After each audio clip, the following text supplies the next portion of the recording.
2 Crônicas, capítulo 20. Que vocês possam abrir as suas Bíblias, quem tiver aí, quem não tiver, pode escutar atentamente e Deus poderá falar conosco nessa noite. Essa é a nossa expectativa. Meus amados, é uma mensagem de encorajamento, bem parecida com a última que nós compartilhou com os irmãos da primeira vez, né? Que foi nos dada essa oportunidade. Falamos da primeira vez no Salmo 46, que dizia que Deus é o nosso refúgio, fortaleza, socorro bem presente na angústia. A palavra de Deus que vamos meditar hoje, em 2 Crônicas, não é muito diferente nesse sentido, sobre o socorro de Deus, a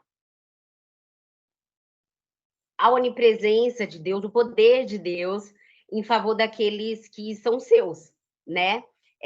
Porém, o diferencial da meditação de hoje é que nós vamos focar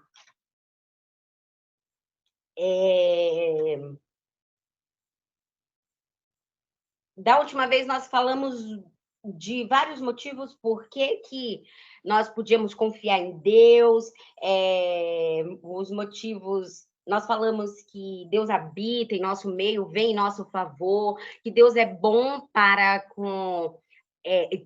Que Deus é terrível para com os nossos inimigos, mas é bom com aqueles que Ele ama, e enfim, né? E hoje eu quero compartilhar com vocês uma mensagem, até meio que baseada no modo Glauber de orar, né, Glauber?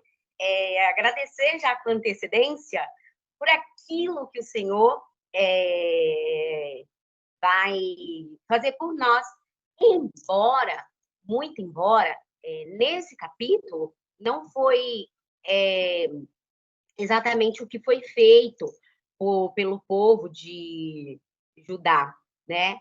E nem por Josafá. Esse agradecimento com antecedência, mas é uma mensagem que nos vai fazer perceber o que Deus fez pelo seu povo depois que o povo se propôs a adorar ao Senhor. Naquele momento de aflição, naquele momento de quase desespero. E por isso a gente pode entender, pode se valer da sugestão do Glauber, né? De antemão,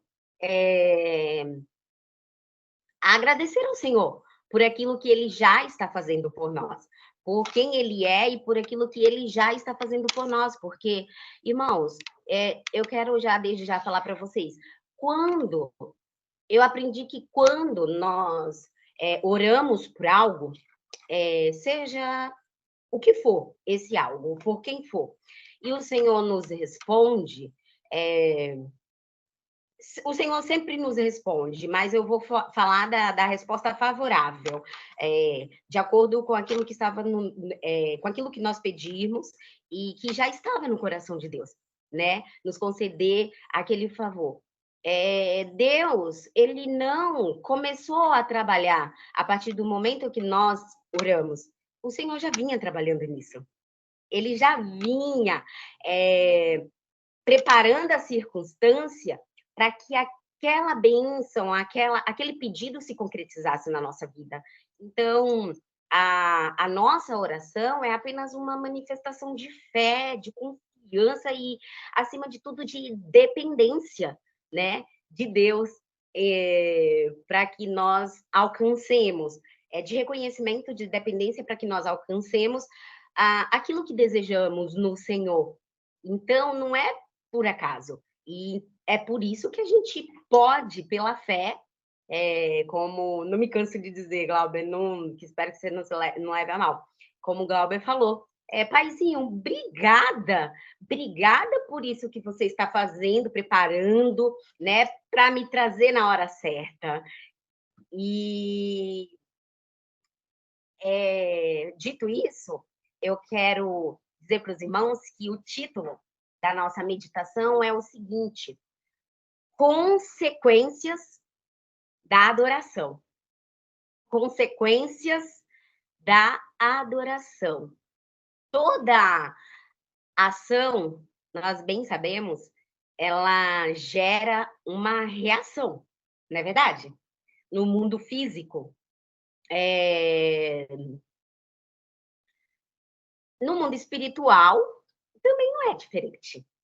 Não é diferente. E a gente vai ver isso aqui através da experiência do rei Josafá, no capítulo 20 de Segunda Crônicas. A consequência da adoração do rei de Judá, do povo de Judá, diante de uma adversidade, como nós já dissemos.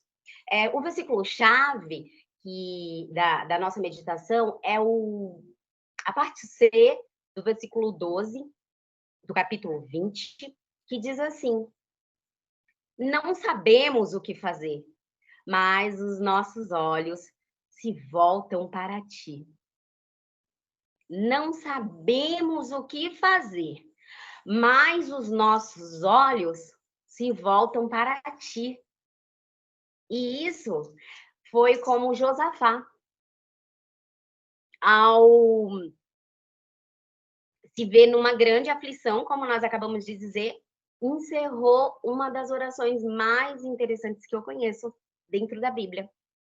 E eu convido os irmãos para desbravarmos juntos essa linda história, como já dissemos, conforme o Senhor nos permite. Amém? Cadê o amém? Glória a Deus. Para começar, meus amados, eu gostaria de situar vocês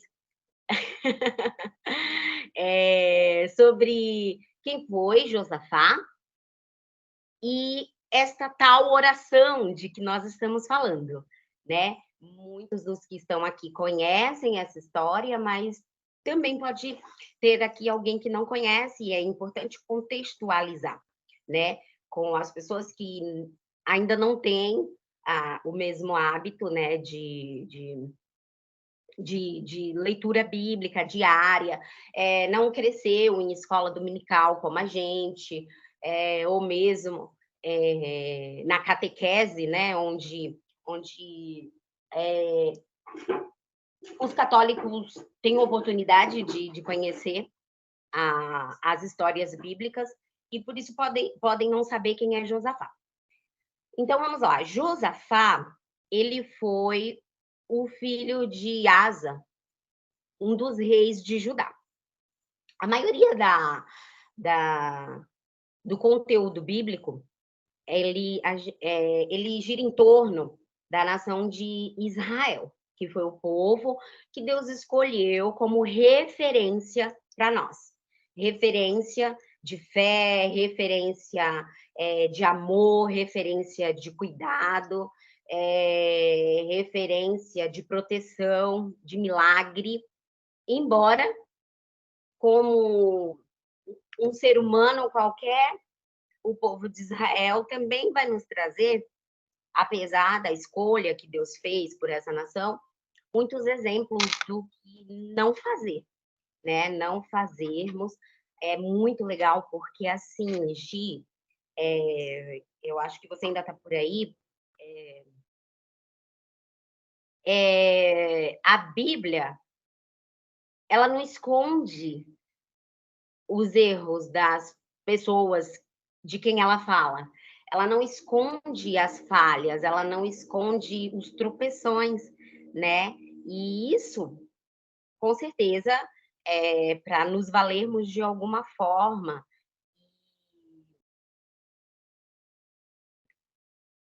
E como eu estava falando para os irmãos, o povo de Israel foi um povo que Deus escolheu para ele governar diretamente, né? Por meio, talvez, quem sabe, apenas os juízes, né, que eram os líderes iniciais do povo de Israel, até que eles se cansaram, eles olharam para as outras nações e disseram: ah, não, nós não queremos, não é suficiente apenas o conselho dos juízes, a orientação dos juízes sobre nós, a gente quer ser como as outras nações têm reis, e elas são avançadas, elas são apresentáveis, e a gente, quem sabe, né? Eles puseram na cabeça que eles eram um povo mais aquém, né, da sociedade da época, porque todo mundo tinha reis, tinha chefes de tropas, de exército, e Israel não sabia que eles tinham tudo que eles precisavam, né? A cobertura, o amparo, a direção, o socorro bem presente, enfim, não se contentaram com isso. Então, eles queriam ser iguais. Ele queria ser igual e pediu um rei, o Senhor. Assim fez, né? Então, por um tempo, como nós dissemos no começo, toda a ação tem uma reação, uma consequência, né? Deus deixou bem claro: olha, vocês querem um rei, então tá. Mas fiquem sabendo que um rei, por exemplo, vai tomar de vocês os seus filhos e, quando não, os seus maridos, para protegê-lo, para mandar para a guerra, e entre outras coisas. Mas se é o que vocês querem, tudo bem. E ali a nação de Israel teve o seu primeiro rei, o rei Saul, e depois disso teve mais conhecidamente falando, dois reis, mas entre o rei, o rei Saul e o rei Davi, houve uma pessoa que governou por um tempo curto, né, até que Davi chegasse a ser rei de todo Israel. E depois, em seguida de Davi, o rei Salomão, o filho de Davi, e a partir daí a nação de Israel se dividiu, né? Se dividiu, se eu não me engano, depois do rei Salomão, o filho de Salomão, que não foi tão sábio quanto ele, e a Bíblia é interessante em especificar, né, a falta de sabedoria do filho do rei Salomão, falando que numa situação difícil, de conflito, sem saber como governar, que decisão tomar, em vez de consultar os homens preparados da corte, os anciões, como é que fala? Anciões, ancião, como que é, Glauber? Como que é, minha irmã? Anciãos. Isso, obrigada. Aquele rapaz, ele preferiu tomar conselho com os próprios amigos, né? Não que, se Deus quiser, ele não venha usar as pessoas mais jovens, né? Não venha até mesmo usar as crianças. Claro que ele usa. Se a gente voltar no tempo, entre os amigos de Jó, pessoas, né, contemporâneas de Jó, que só falava bobagem, vamos dizer assim, contra Jó, Deus levantou um rapaz, um menino, um empregado de Jó, um rapaz, uma pessoa jovem, que ele mesmo falou: olha, desculpa intrometer, me dá licença, eu sei que eu sou mais jovem, mas eu preciso falar isso para vocês. E foi o único abaixo de Deus que falou coisas sábias, que falou coisas com sentido. Mas o filho de Salomão não teve essa sorte, né? Então a gente precisa ter cuidado sobre com quem vamos nos aconselhar. Muitas vezes não é sobre a idade que as pessoas têm, não é sobre se ela é mais velha ou se ela é mais nova, é sobre quem ela é, o que ela tem para oferecer. E aquele rei, ele teve a infelicidade de receber um mau conselho, o que resultou na divisão do reino. Agora, Israel não era mais um rei, um reino único, passou a se dividir e em Reino do Sul e Reino do Norte. E reis diversos de um lado e outros reis do outro, o mesmo povo que agora virou dois povos. E num desses povos reinou Josafá. Reinou Josafá, o filho de Asa, que da mesma maneira que o seu pai, ele buscou a Deus e obedeceu os seus mandamentos, e por isso o Senhor firmou o reino de Josafá, o Senhor se agradou de Josafá, porque diferentemente do que os reis antes do pai dele, os reinos da outra parte de Israel estavam fazendo alianças com povos idólatras, com povos que desagradavam a Deus, enchendo a terra que o Senhor deu de presente para o povo dele, que o Senhor prometeu, tirou da mão de pessoas que desagradavam ao Senhor e deu àquele povo, aqueles reis que o próprio povo de Deus pediu, trouxe aquela bagunça, aquela sujeira, aquele pecado, a idolatria toda para dentro daquela terra de novo, sabe? Através de suas esposas, de suas parcerias comerciais, e, enfim, enojando, né,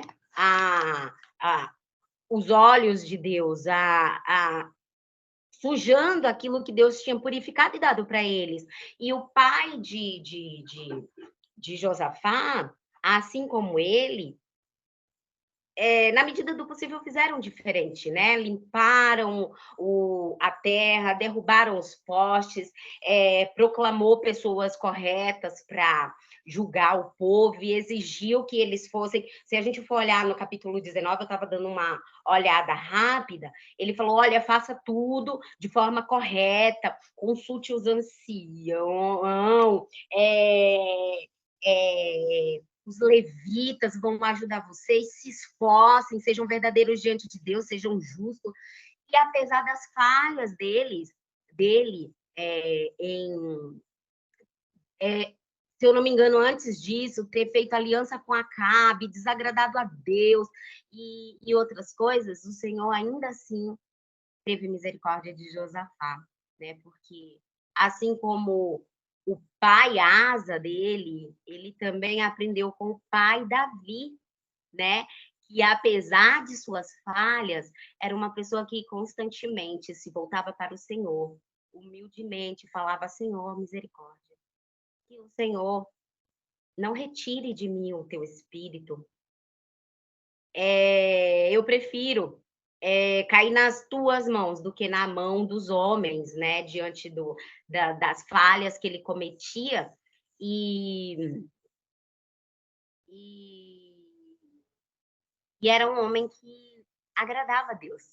Foi um homem que Deus falou: olha, na tua casa não vai faltar um rei.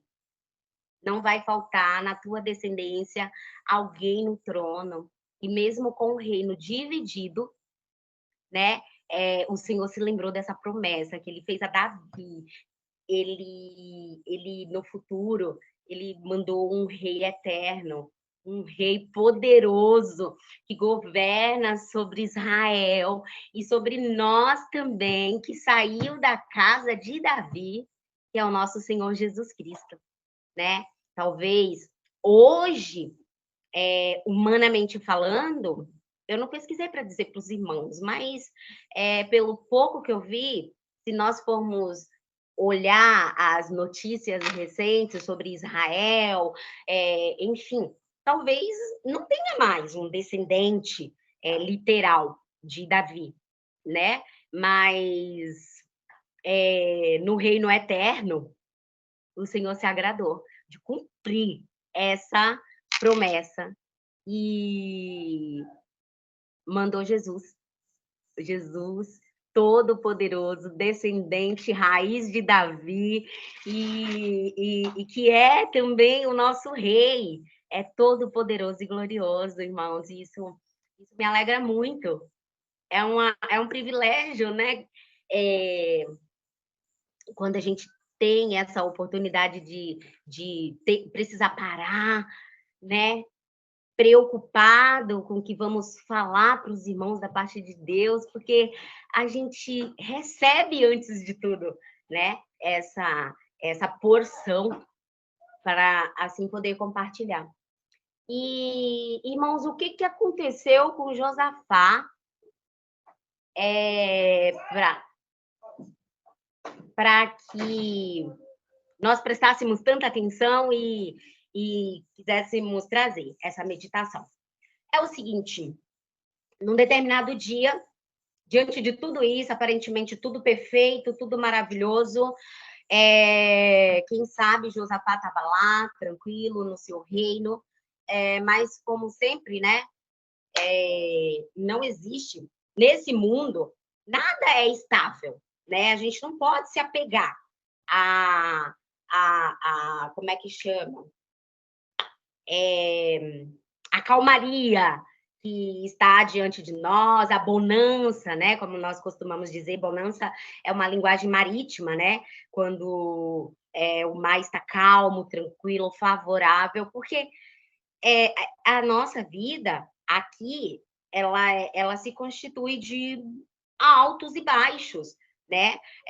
De momentos de alegria, de satisfação e de preocupações e de pelejas e de repente sobreveio uma peleja contra o povo de Judá, mesmo Deus se agradando de Josafá.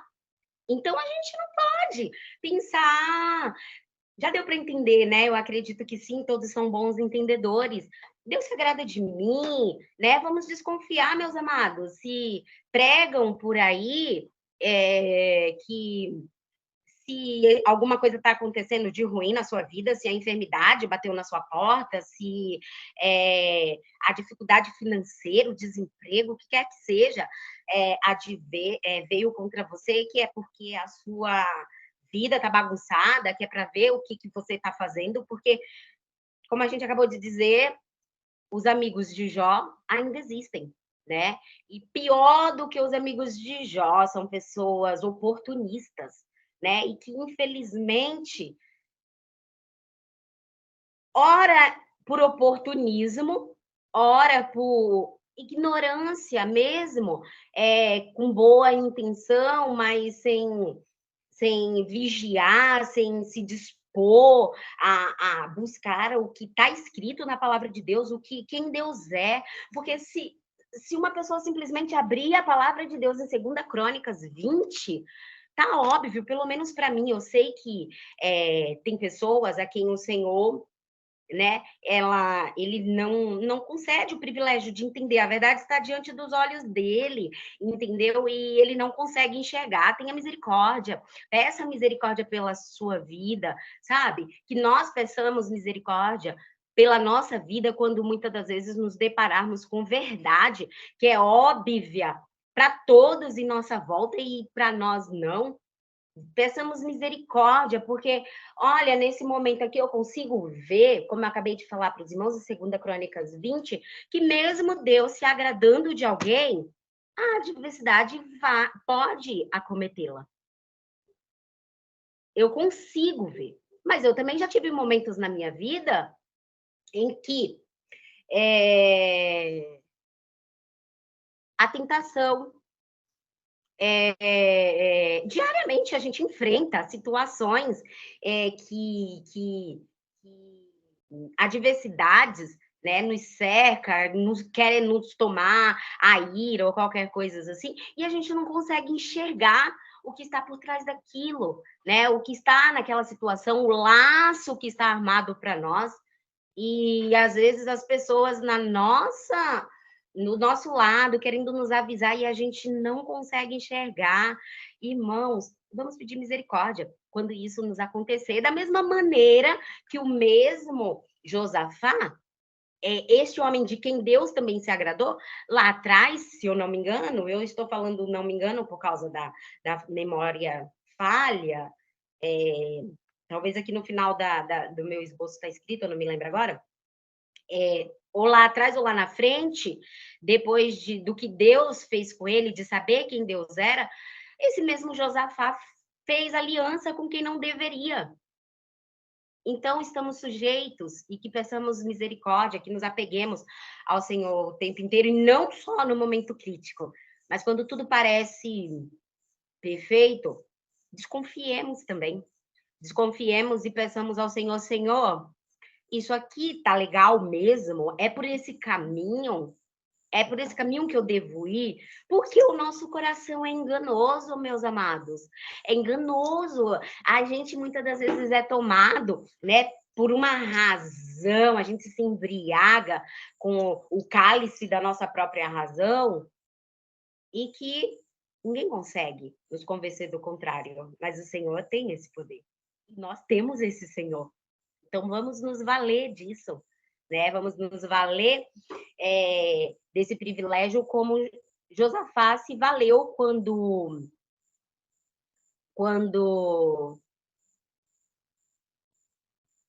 alguém veio para ele e falou assim, olha, tem 3 reinos, 2 reinos e meio aí, armado até os dentes, vindo contra você. E eu imagino que essa pessoa, não foi como Josué e Caleb lá atrás, sabe? Que foi espiar a terra prometida, e ao contrário dos outros espiões, falou para Moisés, a terra é boa, as uvas, 2 homens grandes têm que carregar, e tem gigante, mas nós temos Deus, nós conseguimos. Não, eu não consigo imaginar esse mensageiro dizendo algo assim, olha, Josafá, estão vindo aí contra nós 3 reinos unidos. É grande, mas o que está conosco é maior. Não temos o que temer, muito pelo contrário. Eu imagino uma mensagem apavorosa, uma mensagem de pânico que a palavra diz. Se você, quando você olhar, você meditar depois na sua casa, no capítulo na íntegra, você vai ver que Josué ficou com medo. Só que, graças a Deus, não foi um medo que paralisou Josué. Foi um medo que, apesar do medo, ele foi impulsionado a buscar o seu Deus. Josué que confiava no Senhor, Josué que conhecia o Senhor, ele, em sua oração, que para mim arremete intimidade, conhecimento, confiança e respeito ao mesmo tempo. Eu estou falando do Josué, né? Desculpa, meus irmãos. Josafá, ele invocou ao Senhor, trazendo como humanamente, divinamente, isso não é necessário, mas humanamente Deus nos permite sermos humanos, sermos quem somos diante dele. Não é divinamente necessário nós lembrarmos para Deus de quem ele é. Ele sabe quem ele é, ele sabe o que ele fez, ele sabe o que ele pode fazer, mas ele nos permite sermos nós mesmos quando chegamos na presença dele.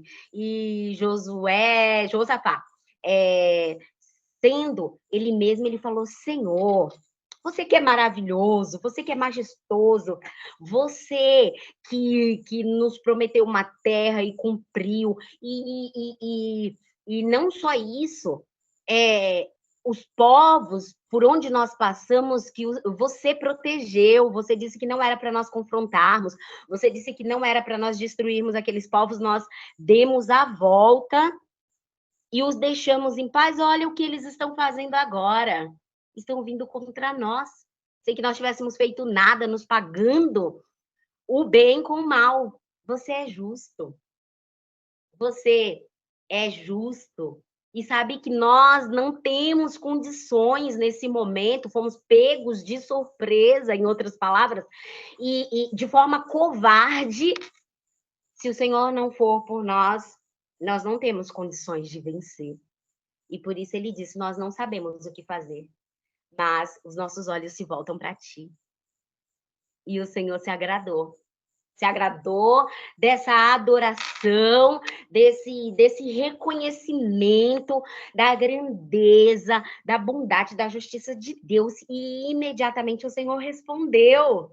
O Senhor imediatamente mandou dizer para aquele povo, mandou dizer para Josafá: olha, não se preocupe, eu vou lutar por vocês.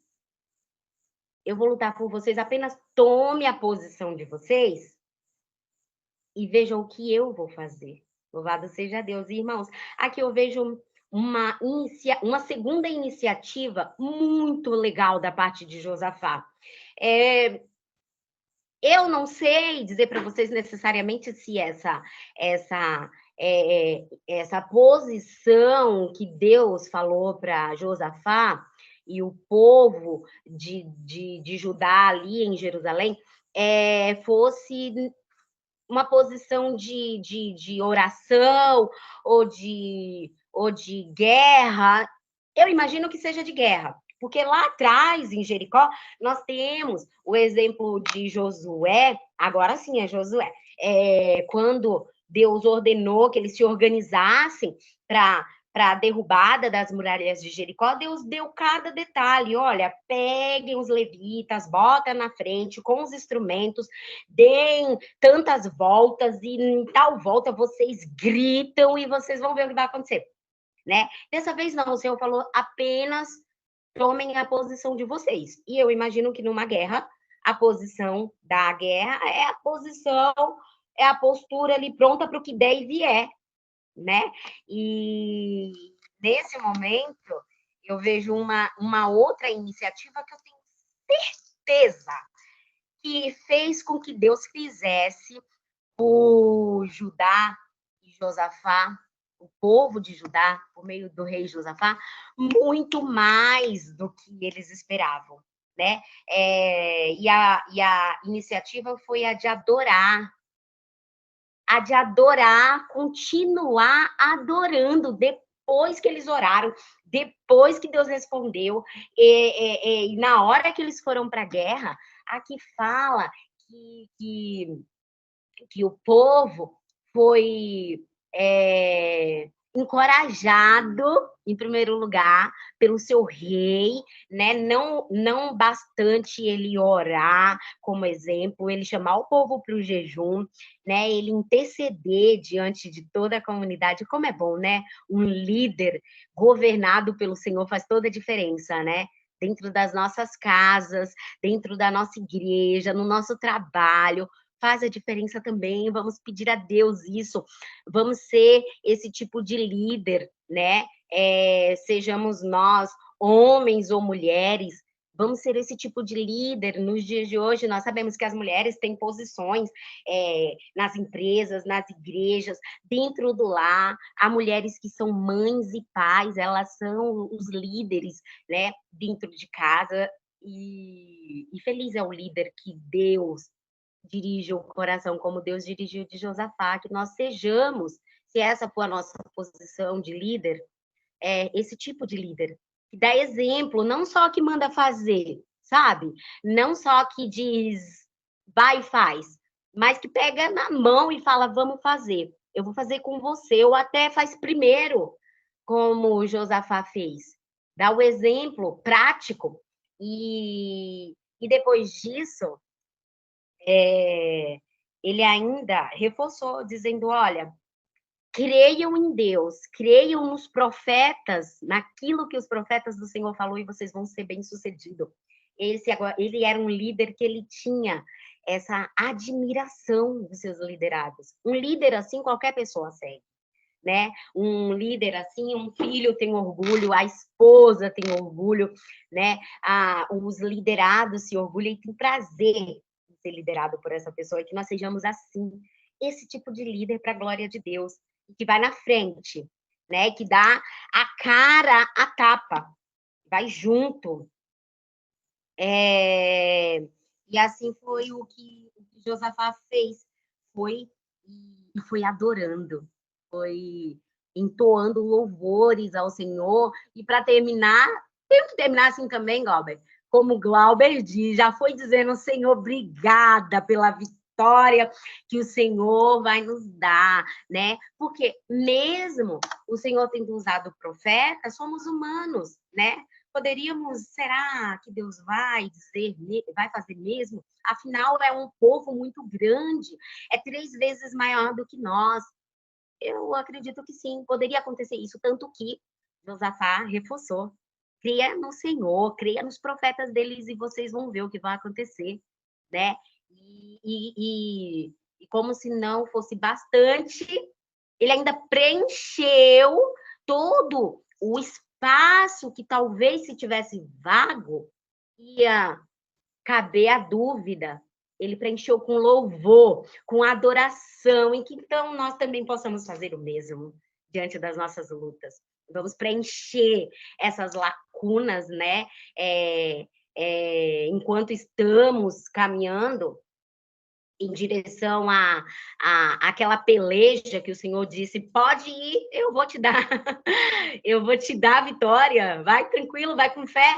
Que nós possamos preencher esse espaço, né, entre a direção que Deus nos deu e a vitória, com louvor, com gratidão, com fé e esperança de que o Senhor vai cumprir o que ele prometeu, né? E assim não haja lugar para a incredulidade, para o medo que paralisa, né? O desânimo, e nós possamos desfrutar daquilo que Deus disse que ia fazer por nós, assim como esse povo desfrutou. Como? Para não deixar a história, né, sem arremate no final. Deus fez com que, gente, aqueles povos, eles lutassem contra si próprio. Eles lutassem contra si mesmo. 2 atacou um e depois um atacou o outro, e quando o povo chegou lá, não tinha mais ninguém para lutar. Só despojo, né? Só bens, ouros e pratas e coisas que eles nem podiam carregar de tantas que eram. E o nome do Senhor para glorificar. Amém? Eu agradeço a oportunidade, em nome de Jesus.